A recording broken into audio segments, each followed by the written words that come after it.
thought it might be helpful to review some of the GoPro angles that we use and relate them to the actual video. So above, we have a GoPro above the ASI cart.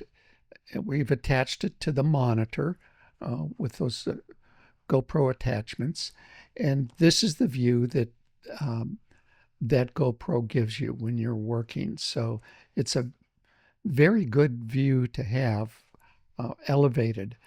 Now we also have a GoPro above the assistance monitor, and this is also a very good view to have looking down, and that's attached to the monitor with just a glued attachment. We have a GoPro on the assistant cart itself. If you look at how that's mounted, it's mounted with one of those quick connects. And that also gives a very good view of your ergonomics. Then we put a GoPro on the ceiling, and the ceiling view is also very useful in evaluating your motion with your team. And you can zoom in on that view, and it shows all four hands,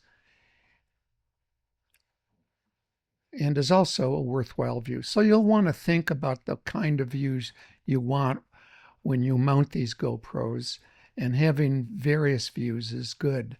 Now, how the switcher works, we have the switcher under the on the IKEA cart under the switcher.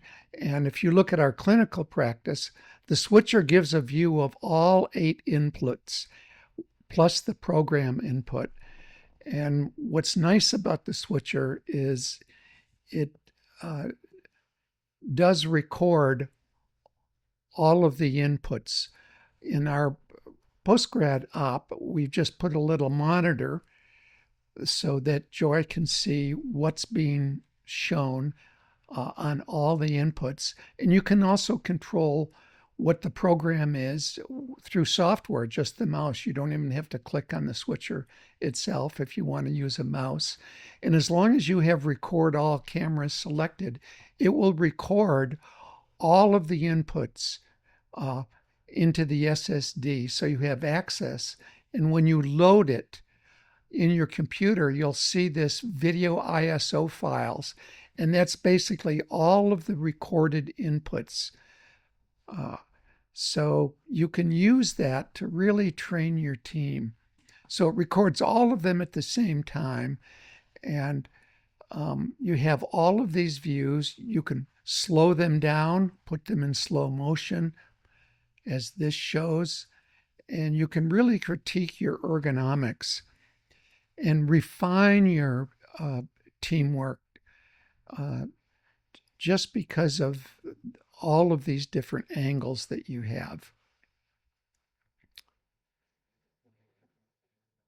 You can freeze frame it, put it in slow motion, run it forward and backward. So it's a very effective way to really train yourself and your team in how to really master these ergonomic skills. So I hope that helps you understand why we have these angles.